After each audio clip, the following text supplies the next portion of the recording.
Andras and Agnes Pandey present a chilling example of how family dynamics, secrecy, and manipulation can shape the trajectory of a young life toward violence. Their story spans across Hungary and Belgium, where the shadows of their actions still linger in local memory. This is not a tale of sudden impulse or random chance. It is a study in how certain family structures can, unwittingly or deliberately, create conditions for criminal behavior. Andras Pandey, a man of outward charm and intelligence, was, by most accounts, a devoted husband and father. Yet beneath that veneer lay an unsettling blend of narcissism, obsession with control, and a willingness to manipulate those closest to him. His wife, Agnes, while outwardly affectionate and devoted, carried her own complex personality traits, meticulous, exacting, and fiercely loyal to the family unit above all else.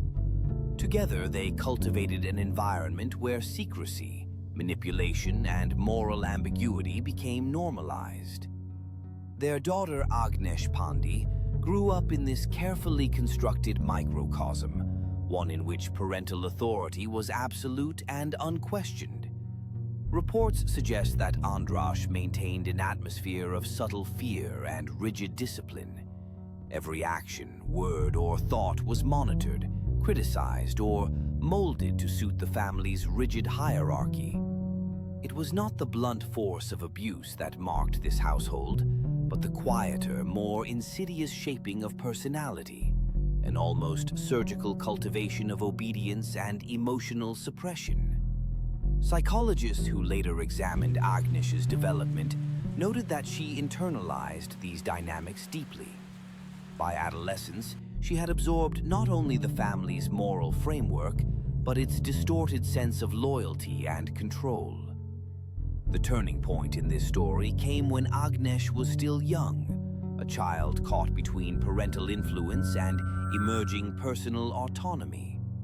It was during this formative period that the first signs of extreme behavioral patterns appeared. She displayed intense secrecy, occasional cruelty toward peers, and a fascination with testing boundaries. These were not random acts of rebellion. They were, in many ways, rehearsals in exercising control, a skill she had observed modeled by her father. Family friends described the Pandeys as outwardly normal, even charming. Yet there was an undercurrent of unease that people could sense but rarely articulate. When Agnes eventually committed her crimes, the Belgian and Hungarian authorities were confronted with a complex puzzle. She did not act alone, in the sense that her environment had shaped her thinking, decisions, and capacity for moral judgment. Experts examining the case argued that the family's influence, particularly the father's psychological dominance, had played a pivotal role in her development as a perpetrator. The psychological literature on intergenerational influence supports this notion. Children raised in households where manipulation, secrecy, and emotional control are normalized often struggle to differentiate right from wrong in morally complex situations. In Agnes's case, this struggle manifested in acts of criminal violence that shocked both nations. Victims of Agnes Pandey's crimes included individuals whose lives were irreversibly altered. Each incident bore the marks of planning and control, indicative of someone who had internalized a family ethos of strategy, manipulation, and careful concealment. Authorities were struck by the contrast between the calculated nature of her actions and her outwardly youthful appearance, a dichotomy that underscores the deep psychological imprint left by her upbringing. Families like the Pandeys, where authority is absolute and emotional expression is constrained, can inadvertently produce children capable of extreme acts, because the child learns to prioritize obedience and cunning over empathy. Legal proceedings in this case highlighted both the seriousness of Agnes's actions and the complexity of assigning blame. While she faced the full weight of the Belgian judicial system, the court documents reveal extensive consideration of her upbringing. Expert testimonies explored how Andras's and Agnes's parental strategies, intense control, subtle intimidation, and emotional isolation, contributed to her moral and psychological development. The sentencing reflected a balance between accountability and recognition of the formative role of parental influence, setting a precedent in cases where family dynamics are central to criminal behavior. Beyond the courtroom, public opinion oscillated between condemnation and reluctant understanding. Media coverage in Hungary and Belgium often emphasized the monster child narrative, sensationalizing Agnes's age and appearance. Yet criminal psychologists consistently pointed out that focusing solely on the individual overlooks the crucial factor: the family environment that conditioned her choices. Victims' families, of course, viewed such arguments with understandable skepticism. To them, the harms were tangible, irreversible, and devastating. Nevertheless, the story of the Pandy family provides a compelling case study for researchers exploring the intersection of parental influence and criminal behavior. What makes the Pandy case particularly compelling and terrifying is the subtlety of the parental role. Unlike households marked by overt violence or neglect, the Pandys employed a quieter, almost invisible form of control. By instilling fear masked as respect, shaping moral judgments with constant reinforcement, and rewarding obedience while punishing deviation, they created a framework in which a child could develop into a capable but morally compromised actor. The psychological imprint of such an upbringing cannot be overstated. Decades of research confirm that children internalize parental norms, whether positive or destructive, in ways that fundamentally shape their future decisions. Despite the darkness of the story, there is an undeniable fascination in examining the mechanisms behind it. Some commentators have noted an almost tragic-comic element. The parents, in their quest to maintain control, inadvertently cultivated the very outcome they would later condemn. It is a stark reminder that influence is a double-edged sword. When wielded without moral grounding, it can foster skills and capacities that, in a different context, might be admirable, but in the wrong hands become instruments of harm. Ultimately, the case of Andras and Agnes Pandy challenges our understanding of culpability, morality, and familial responsibility. Agnes Pandy's actions cannot be divorced from her upbringing, yet the crimes themselves remain real, devastating, and unforgivable. Legal, psychological, and societal frameworks must grapple with this duality: the recognition of parental influence and the necessity of accountability. For criminologists, psychologists, and legal scholars, the Pandy case remains a vivid, instructive example of how children, shaped by the shadows of parental authority, can evolve into perpetrators of extraordinary violence. The case of Sante and Kenneth Kimes in the United States presents a chilling illustration of how parental influence can intersect with opportunity and ambition to produce calculated criminal behavior. While Sante Kimes became notorious as a cunning, manipulative con artist and murderer, her son Kenneth provides a stark example of a child raised in an environment where deception, immorality, and disregard for human life were normalized. This is a story that demonstrates how the dynamics of a household can lay the groundwork for criminal tendencies, and how the lessons of a parent, even when unspoken, can leave lasting destructive impressions. Sante Kimes was a master manipulator.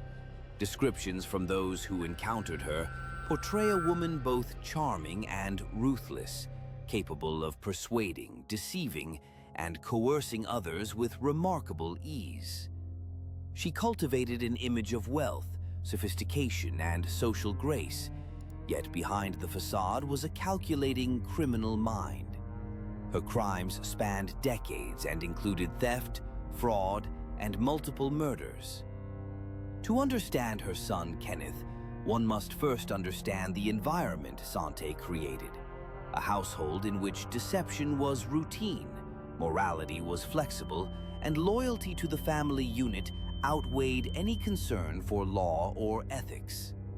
Kenneth Kimes grew up observing his mother's intricate schemes and her ability to manipulate those around her. Unlike typical parental modeling, this was an apprenticeship in criminality. Kenneth witnessed firsthand how Sante could charm her way out of situations, exploit trust, and commit acts of profound immorality without apparent remorse. Psychologists analyzing the Kimes family dynamics suggest that this environment fostered in Kenneth a sense of entitlement, a skewed moral compass, and a capacity for cold calculation. He learned not only to mimic his mother's behaviors, but also to internalize the notion that conventional ethics were optional, subordinate to personal gain and family loyalty. The pair's most infamous crimes emerged during the 1990s. Sante, often accompanied by Kenneth, orchestrated elaborate schemes involving fraud, theft, and murder. Their methods were meticulous and calculated. They would charm, deceive, and manipulate targets, often targeting elderly victims, exploiting trust and vulnerability. The crimes escalated to murder, with victims killed to cover evidence or prevent exposure. Investigators found a disturbing pattern. Wherever Sante was present, Kenneth's behavior mirrored hers. He acted as her enforcer, accomplice, and, in many ways, pupil, carrying out tasks with precision and emotional detachment. Authorities eventually linked Kenneth directly to several murders and numerous acts of fraud. Court documents reveal chilling details. He not only assisted in planning and execution, but also displayed an alarming absence of empathy, a hallmark of the family's influence. Kenneth's willingness to engage in violence was not impulsive. It was learned, rehearsed, and refined under Sante's guidance. Witnesses recalled moments when Kenneth, even as a young adult, spoke casually about schemes and plans in a manner that suggested normalization of criminality. Forensic psychologists describe this as intergenerational criminal conditioning, where the parent's behavior sets the cognitive and moral framework that the child absorbs and later applies independently. Victims of the Kimes crimes paid the ultimate price. Elderly homeowners were manipulated into trusting the pair, only to be subjected to theft, intimidation, and, in some cases, murder. The horror of these crimes is compounded by the awareness that Kenneth's actions were inextricably linked to lessons learned from his mother. Victims' families, understandably, expressed outrage and demanded justice, emphasizing the human cost behind what investigators sometimes analyzed in clinical terms. The combination of Sante's charisma and Kenneth's adherence to her methods allowed the duo to commit crimes over years with a disturbing level of efficiency. The legal proceedings in the United States were both lengthy and complex. Sante and Kenneth were eventually convicted, with sentences reflecting the severity of their crimes and the premeditated nature of their actions.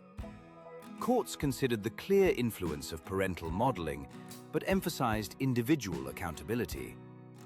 Kenneth could not escape the reality that while he was taught by his mother, he had chosen to participate actively and knowingly. Nevertheless, expert testimony highlighted the profound psychological imprint of Sante's behavior on her son. In many ways, Kenneth had been both a victim and a perpetrator, a cautionary example of how children raised in environments dominated by manipulative, morally bankrupt authority figures can can adopt destructive behaviors. Beyond the courtroom, the Kimes case has been studied extensively by criminologists and psychologists. It serves as a textbook example of familial transmission of criminal behavior. The mechanisms by which parental influence, modeling, and environmental conditioning can create an offspring capable of serious, premeditated crime. Kenneth Kimes' trajectory from childhood exposure to criminality to active participation in murder underscores the role that early socialization plays in shaping moral judgment, decision-making, and behavioral patterns. In essence, the lessons learned at home became the blueprint for lethal criminal activity. Public fascination with the Kimes case often centers on the mother-son dynamic. Sante's charisma and Kenneth's complicity evoke questions about nature versus nurture, free will versus conditioning, and the moral responsibilities of parents in shaping their children's ethical framework. While some media narratives sensationalize the evil family trope, academic studies focus on the structural and psychological conditions that facilitate such outcomes. Consistent exposure to immoral behavior, reinforcement of loyalty over law, and the normalization of exploitation. Kenneth Kimes' actions are extreme, but they illuminate broader truths about how environments of influence can predispose individuals to criminality. In the end, the story of Sante and Kenneth Kimes is both a cautionary tale and a profound study in psychology. Kenneth's descent into criminality cannot be divorced from his mother's influence, yet the crimes themselves were real, intentional, and devastating. This case challenges simplistic notions of individual culpability, forcing consideration of how upbringing, modeling, and family loyalty interact with personal choice to create outcomes that shock and terrify. For those studying criminal behavior, Kenneth Kimes represents a tragic intersection of opportunity, parental influence, and moral disengagement, demonstrating how the seeds of violence planted in childhood can grow into acts of extraordinary cruelty. The West family is among the most notorious examples in criminal history of how parental influence, abuse, and a toxic family environment can distort the development of children, sometimes pushing them toward criminal behavior themselves. Fred and Rose West, operating in the United Kingdom from the late 1960s through the 1980s, created a household that was, in every sense, a crucible of fear, manipulation, and horrific violence. Their children grew up in an environment saturated with cruelty, where normal moral boundaries were not merely blurred, they were obliterated. Fred West, outwardly a seemingly ordinary man in his neighborhood, was in fact a predatory and violent figure. He combined charm with menace, luring victims while maintaining control over his family through intimidation and manipulation. Rose West, his wife, was equally complicit, calculating, methodical, and deeply enmeshed in the abuse that defined their home. Together, they constructed a system in which terror was routine, sexual exploitation was normalized, and obedience to the parental authority was absolute. To live in the West household was to exist under a regime of fear and unpredictability, a climate in which children learned that survival required submission and secrecy. The children of Fred and Rose West, 5 in total, were raised amid the chaos of violence, sexual abuse, and neglect. While not all became violent themselves, the formative effects on their psychology were profound. Growing up, they witnessed firsthand the manipulation, cruelty, and depravity of their parents. Every day provided lessons in power, domination, and moral distortion. For some, these lessons were internalized as templates for interacting with the world, leaving a lasting imprint on their sense of right, wrong, and self-preservation. Experts in criminal psychology note that prolonged exposure to parental criminality and abuse can create patterns of antisocial behavior in children, increasing the likelihood of future criminal or self-destructive actions. What makes the West family especially significant in studies of intergenerational criminal influence is the extremity and consistency of the abuse. Unlike households in which occasional violence occurs, the West's maintained a sustained culture of terror. Children learned that the parental model was absolute. Questioning authority was met with violence or coercion. Sexual exploitation was a mechanism for control, manipulation, and demonstration of power. Witnesses and survivors reported that the West children were frequently forced to participate in or observe acts of violence, embedding deeply traumatic associations between authority and cruelty. The psychological consequences were severe: fear, shame, confusion, and sometimes internalized aggression. Legal investigations following the discovery of the West's crimes in 1994 revealed the full extent of the household's toxicity. Police uncovered not only the murders of multiple victims, but also patterns of coercion, sexual abuse, and psychological manipulation within the family. Testimonies from the West children described daily life as a complex web of threats, obedience, and moral inversion. Fred and Rose's influence was both direct, through explicit instruction and coercion, and indirect, by modeling ruthless behavior and demonstrating that human life could be devalued if convenient. In effect, the children grew up in a living laboratory of criminal strategy and moral erosion. Although most of the West children did not commit murder, several engaged in criminal acts later in life, and all exhibited profound psychological scars. Some developed antisocial tendencies, substance abuse issues, and difficulties forming healthy relationships. These outcomes underscore a critical point. Children raised in environments dominated by criminal parental figures often internalize aspects of that behavior, even if they do not replicate it fully. Their moral development, sense of trust, and capacity for empathy are all compromised. In extreme cases, the child may become a perpetrator of violence.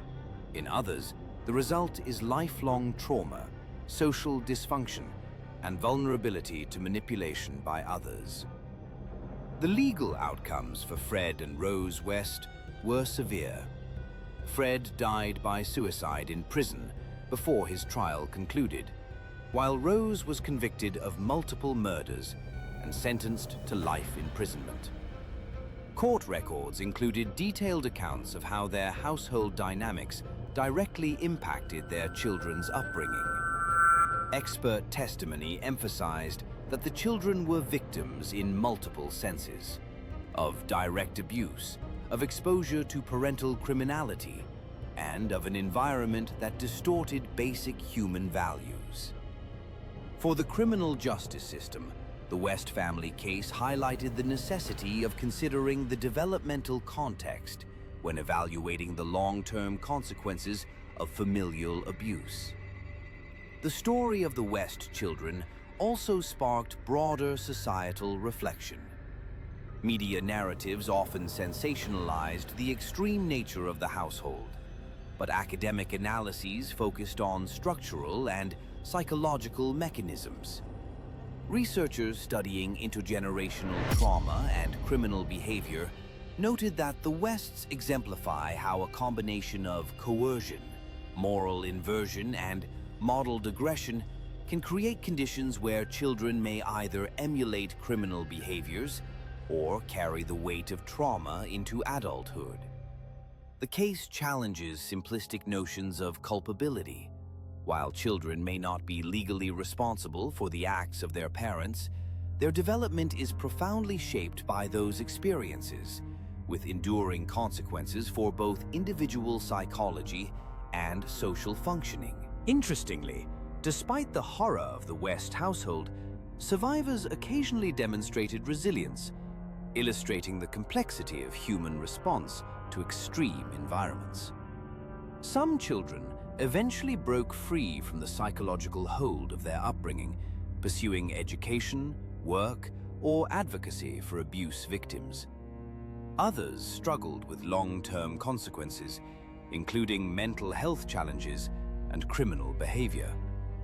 This variability underscores a key insight from criminology and developmental psychology.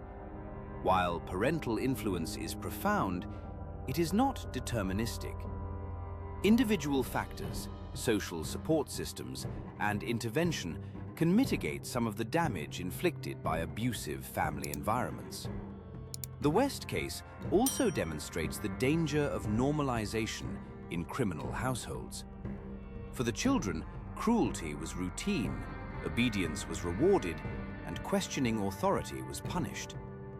These dynamics teach lessons about power and manipulation that can manifest in antisocial or criminal behavior later in life. In that sense, Fred and Rose West were architects not only of immediate terror, but also of long-term psychological conditioning, their influence echoing across generations. Ultimately, the West children's experiences highlight the intersection of parental influence, moral development, and criminality. They provide a tragic, compelling example of how a household defined by extreme violence and manipulation can shape children's psychological trajectories. For researchers, legal scholars, and psychologists, the West family case remains a critical study in the ways parental actions can create both victims and potential future perpetrators, demonstrating the complex and enduring legacy of familial criminal influence. The story of Gerard John Schaefer is a chilling exploration of how early family dynamics can influence the development of one of the most notorious serial killers in Florida's history. Schaefer, suspected of more than 30 murders and convicted of 2, demonstrated a level of premeditation, sadism, and control that psychologists argue was profoundly shaped by his upbringing. His case is a stark reminder of how parental influence, early experiences, and family environment can intersect to produce individuals capable of extraordinary violence. Gerard John Schaefer was born in 1946 in Miami, Florida. Accounts of his childhood paint a picture of a boy who, from an early age, experienced a mix of neglect, rigid authority, and subtle psychological conditioning. His father was reportedly strict and domineering, enforcing a code of conduct that combined discipline with emotional distance.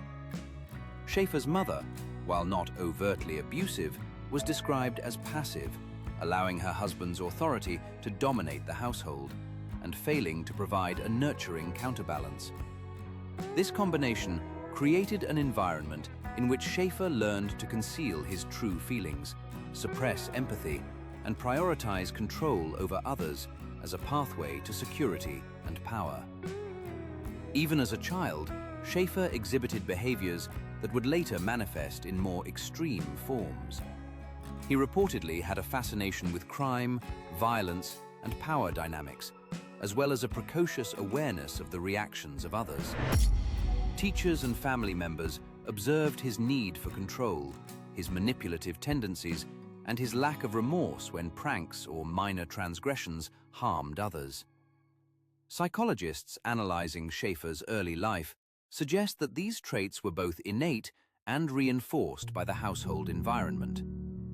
In a family where authority was absolute and empathy was de-emphasized, Schaefer's natural tendencies toward control and dominance were amplified rather than moderated. Schaefer's adolescence and young adulthood further illustrate the influence of family and environment on his developing criminal mind. He pursued a career in law enforcement and later teaching, positions that allowed him access to authority, information, and potential victims. These career choices were not accidental. They reflect an internalized understanding of power, learned in part from observing parental authority and social hierarchy at home. Schaefer's ability to present himself as trustworthy, disciplined, and outwardly normal mirrored the duplicity he observed in adults during his formative years. Psychologists argue that children raised in environments that emphasize control, suppression of emotion, and strategic manipulation are more likely to replicate such behaviors when given social opportunity. The crimes Schaefer committed are both horrifying and telling in their connection to his early conditioning. He kidnapped, assaulted, and murdered young women with a calculated methodology, often keeping detailed notes of his plans. Each act demonstrated foresight, psychological manipulation, and a chilling detachment from the human suffering he caused. Victims were chosen deliberately, and Schaefer's methods reflected a desire to dominate, control, and instill fear. Patterns consistent with someone socialized in an environment where authority was equated with power and emotional suppression was a survival strategy.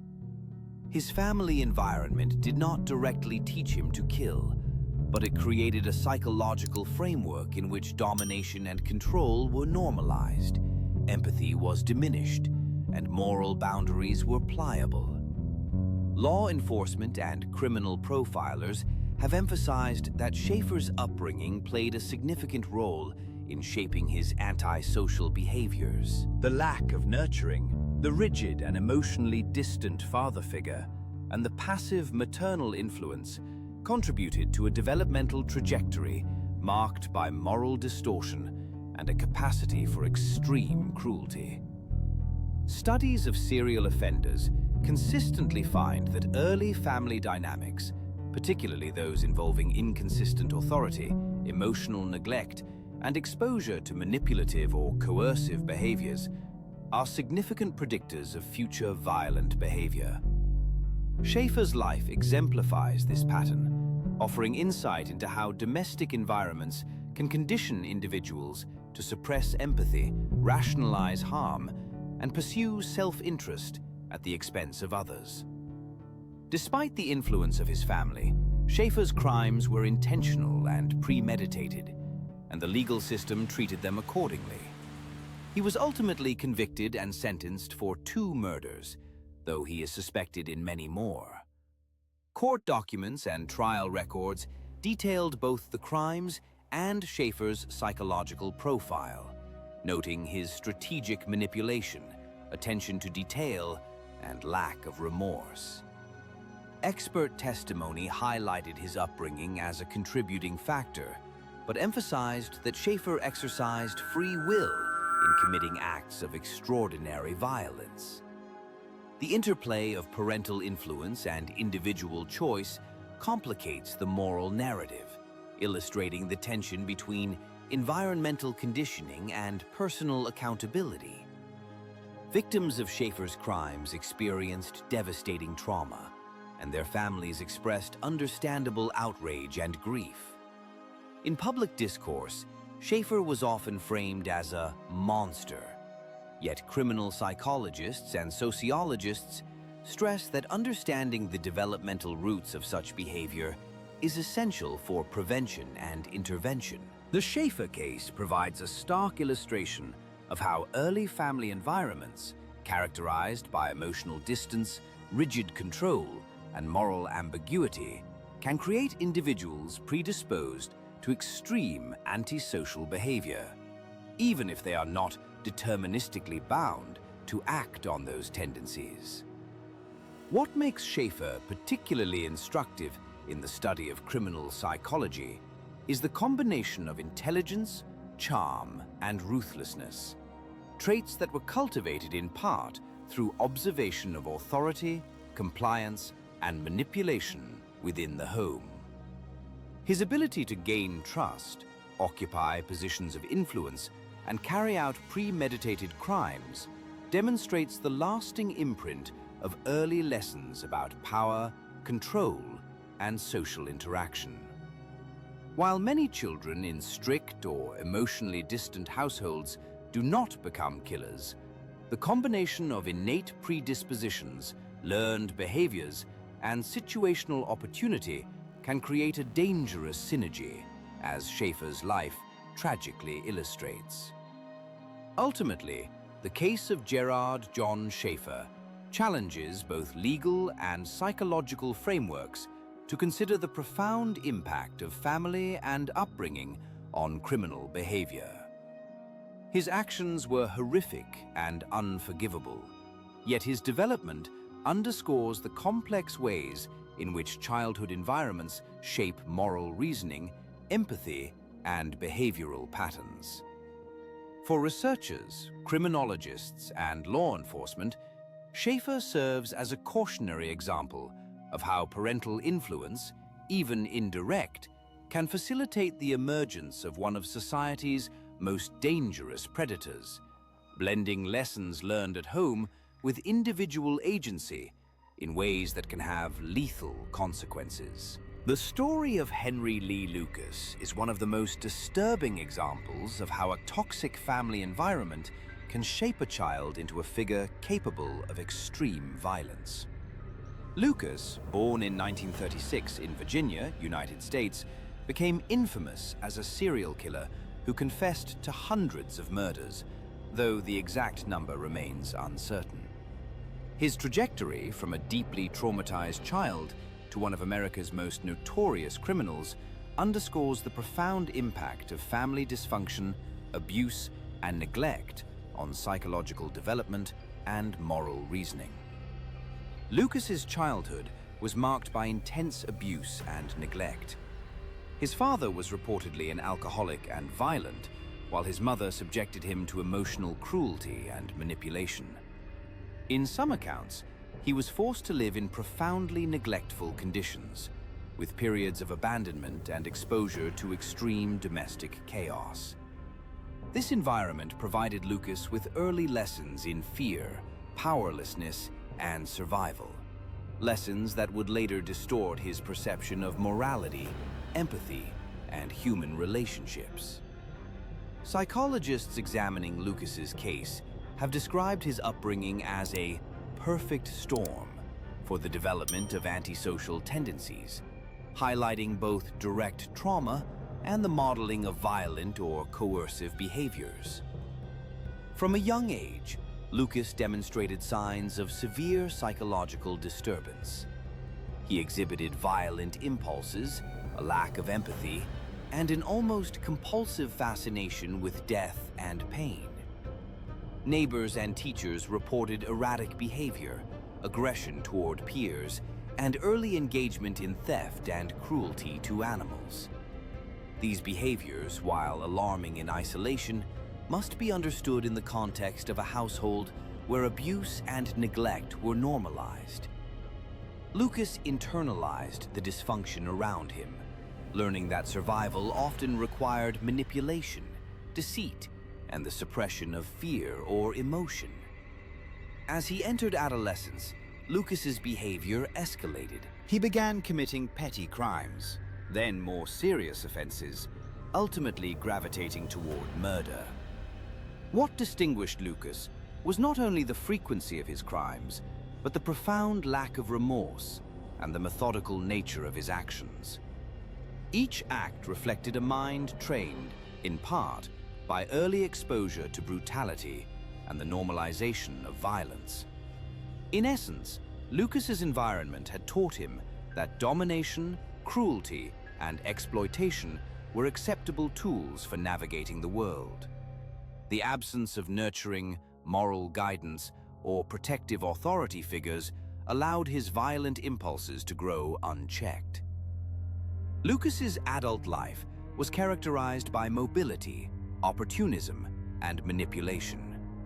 He often moved between states, taking advantage of situations where authority and accountability were weak. His crimes spanned a variety of methods and victims, demonstrating adaptability and strategic thinking. The psychological patterns established in childhood, fear of authority, hypervigilance, and the use of violence as a tool for control, manifested in highly lethal ways. In interviews, Lucas occasionally reflected on his past, acknowledging the abuse he suffered, yet he never fully contextualized it as justification. Rather, it functioned as the psychological blueprint for his criminal behavior. The victims of Henry Lee Lucas were numerous and diverse. Many were women, often vulnerable or isolated, who became targets because Lucas had learned, from his own upbringing, how to identify and exploit weakness. The human cost of his upbringing is stark. Decades of trauma produced a man capable of inflicting unprecedented suffering.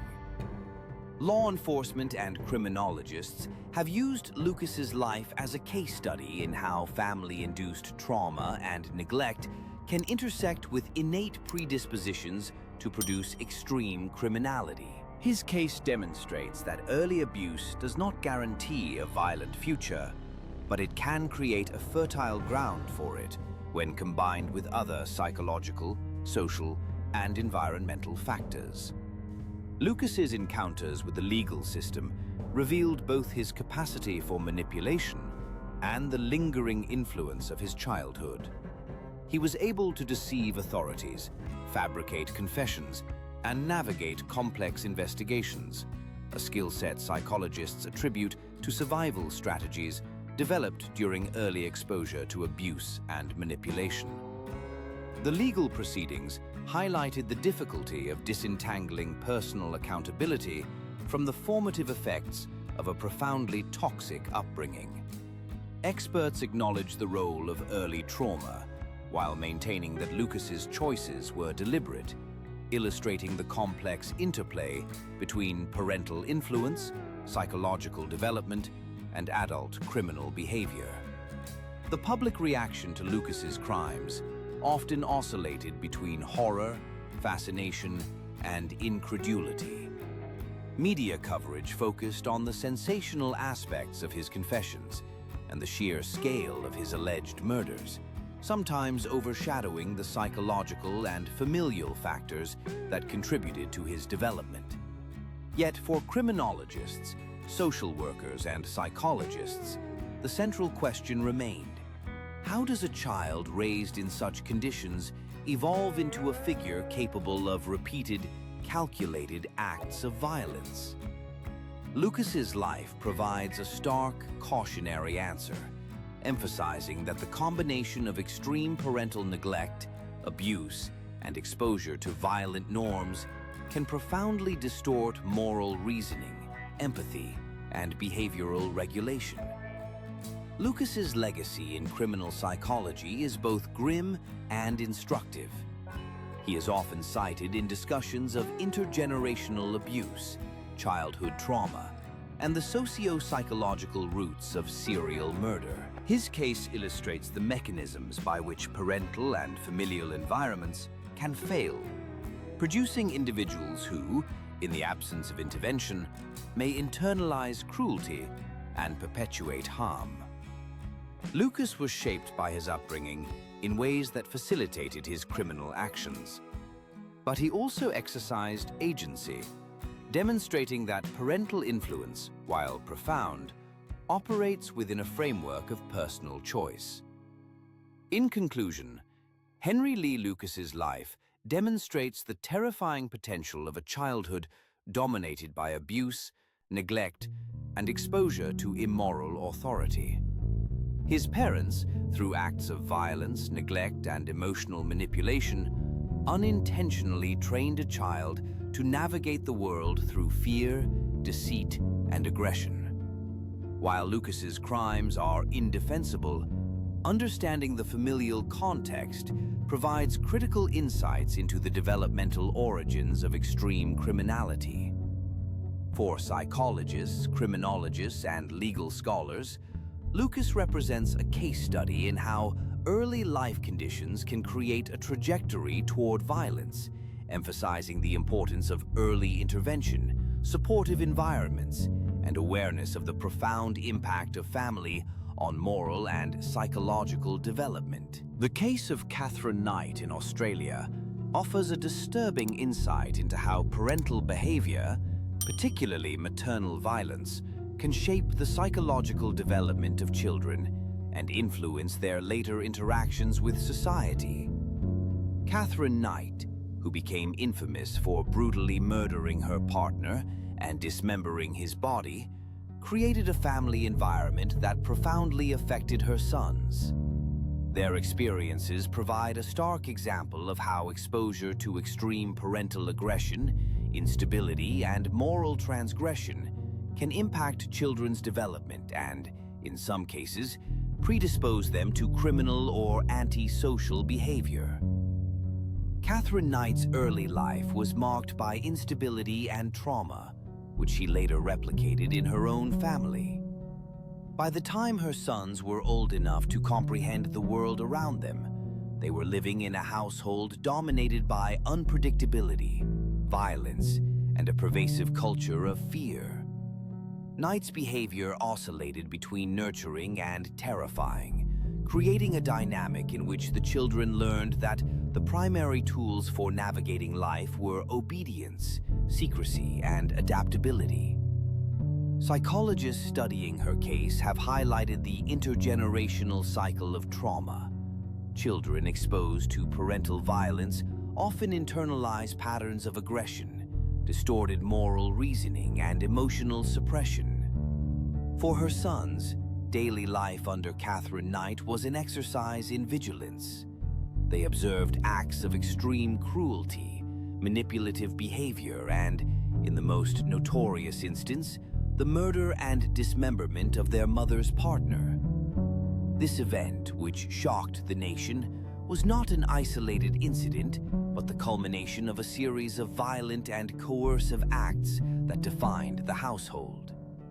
Living through such trauma leaves indelible psychological scars, including heightened anxiety, desensitization to violence, and distorted moral reasoning. Children in such environments often struggle to differentiate between acceptable and unacceptable behavior, as the models they observe normalize aggression as a tool of problem-solving and control. Knight's sons were not merely passive observers, they were forced, in subtle and direct ways, to participate in the household's toxic dynamics. Even if not involved in criminal acts, the lessons absorbed during formative years shaped their understanding of interpersonal relationships, authority, and morality. Experts emphasize that repeated exposure to extreme parental behavior can cultivate a worldview in which manipulation, dominance, and violence are acceptable or even necessary for survival. In the case of Knight's family, this environment planted the seeds of potential antisocial or criminal behavior, whether directly manifested or internalized psychologically. The psychological impact on the children is compounded by the notoriety of Catherine Knight's crimes. Media coverage often focused on the grotesque and sensational aspects, including the gruesome nature of her murder, while the developmental consequences for her sons received less attention. Yet, from a criminological perspective, the environment in which they were raised is critical for understanding potential long-term outcomes. Children of violent parents are at increased risk for a range of negative outcomes: antisocial behavior, mental health challenges, difficulties forming healthy relationships, and, in some cases, criminal activity. Knight's household exemplifies these risks vividly. Legal and social investigations into the case documented the extreme dysfunction of the family. Authorities noted that the boys were exposed to high levels of fear, coercion, and moral confusion. Reports indicate that the children were aware of their mother's criminal behavior, and while not directly implicated in the murder, were inevitably shaped by the environment of violence and manipulation. Criminal psychologists reviewing the case emphasize that parental modeling plays a decisive role in moral and behavioral development. When children witness unchecked aggression and criminality, the absence of corrective moral frameworks can result in internalized patterns of maladaptive behavior. It is also worth noting that the impact of such an upbringing is not deterministic.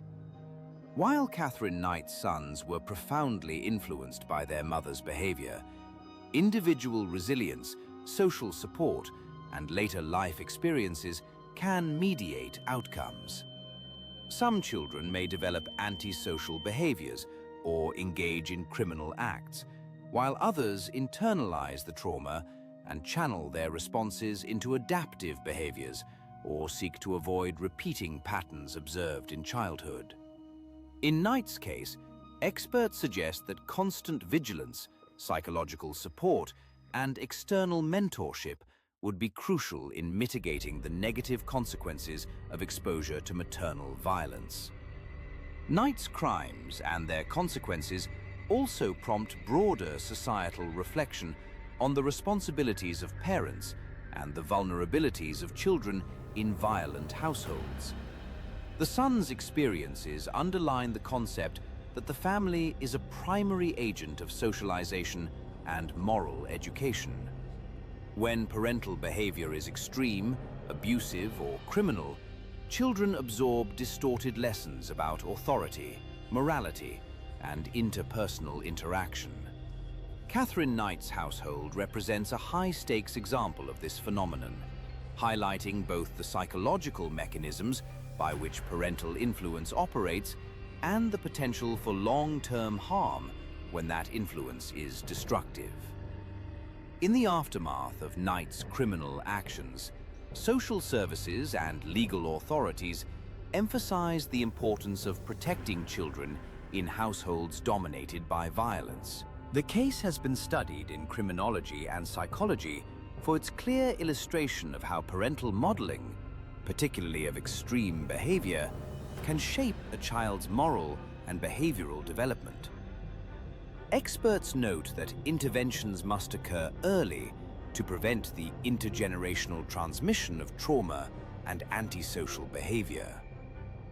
The son's experiences offer valuable insight into the mechanisms by which children internalize lessons from violent parents, and how these lessons can influence both immediate psychological well-being and long-term behavioral patterns.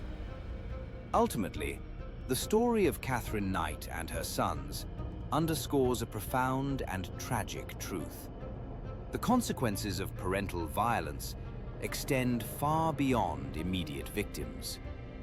Children raised in such environments carry the psychological weight of exposure to aggression, fear, and moral distortion, which can manifest in a range of negative outcomes, from mental health challenges to criminal behavior. Knight's actions were extreme and shocking, but they also provide a clear lens through which to understand how familial influence operates, particularly when one parent models violence as a tool of control.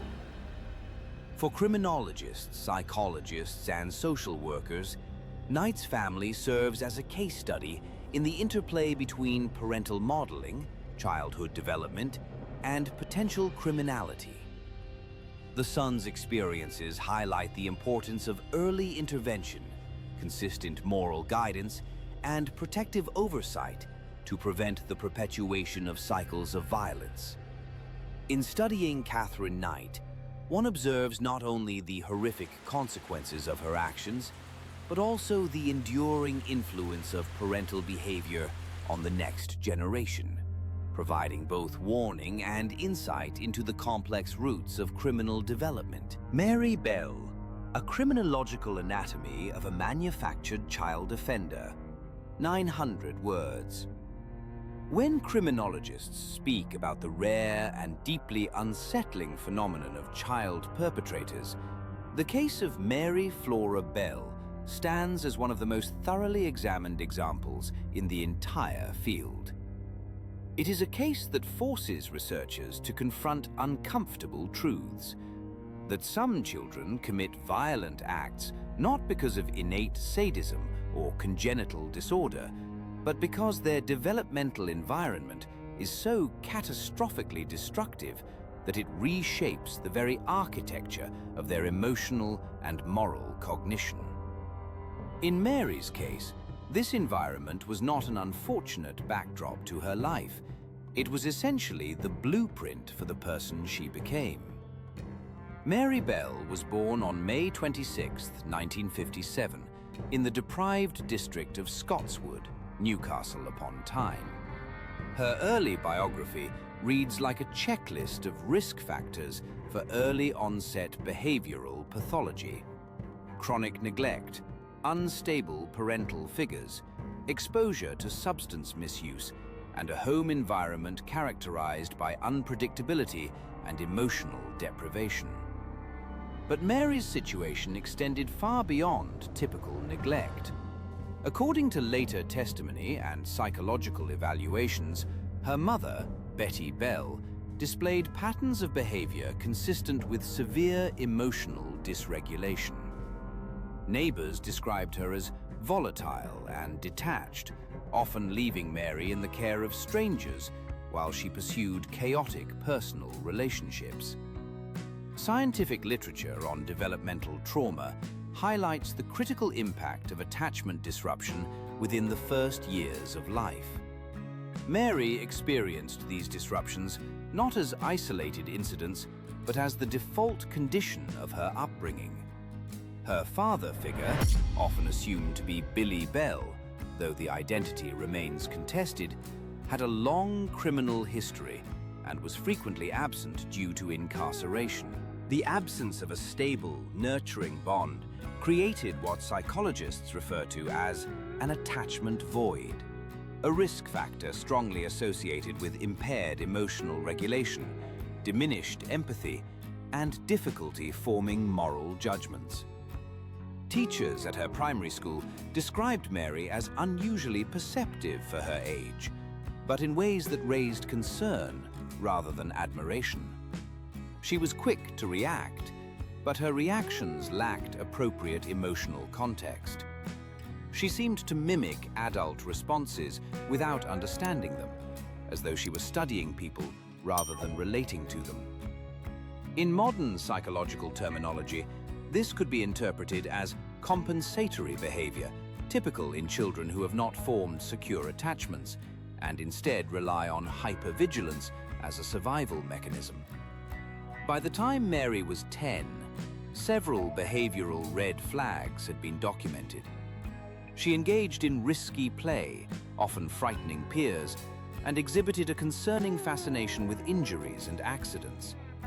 Yet the era's understanding of child psychology was limited, and many of these warning signs were dismissed as mere mischief or difficult temperament. Everything changed in 1968. On May 25th, 4-year-old Martin Brown was found lifeless in a derelict building. Investigators were perplexed. There was no sign of forced entry, no adult footprints, and no clear cause of death. The possibility of a child perpetrator was considered so unlikely that authorities initially treated the case as an accident. In the days that followed, Mary behaved in ways that would later be analyzed extensively by forensic psychologists. She visited Martin's grieving family, asking unusual questions about the body, the coffin, and whether they missed him. These inquiries were not openly malicious, but they were incongruent with typical childhood expressions of curiosity or sympathy. 2 months later, another tragedy occurred.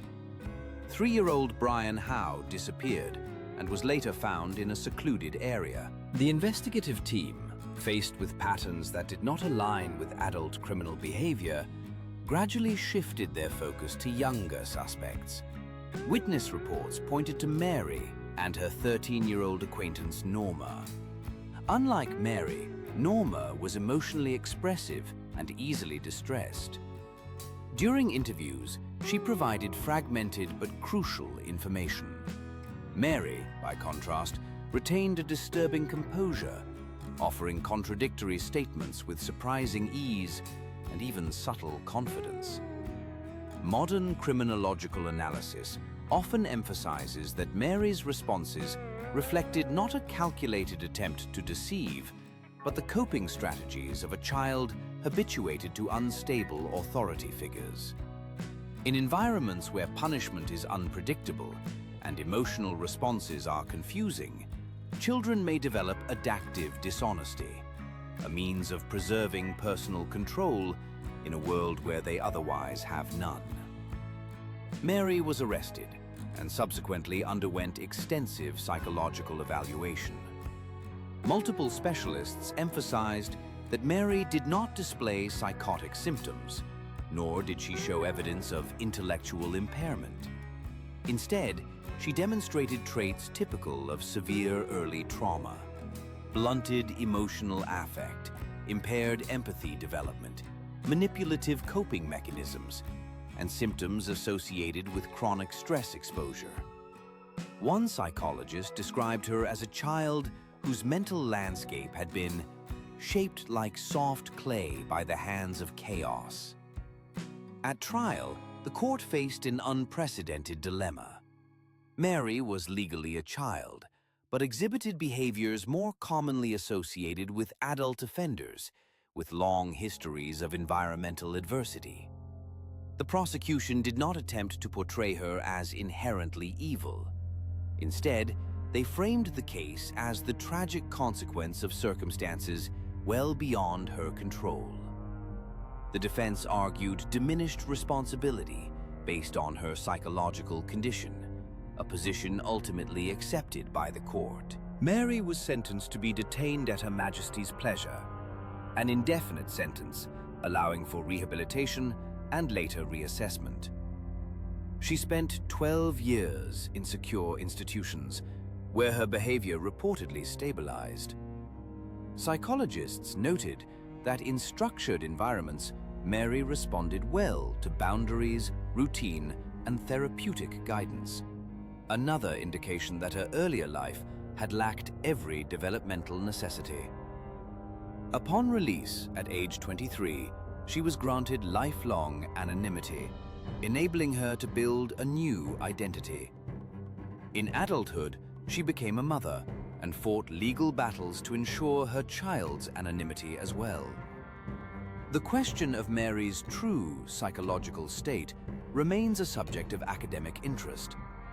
Was she rehabilitated, or merely capable of functioning due to structure? We cannot know, because her identity remains sealed. But perhaps that is appropriate, given how little control she had over the identity she was born into. Mary Bell's case continues to serve as a cautionary tale in criminology.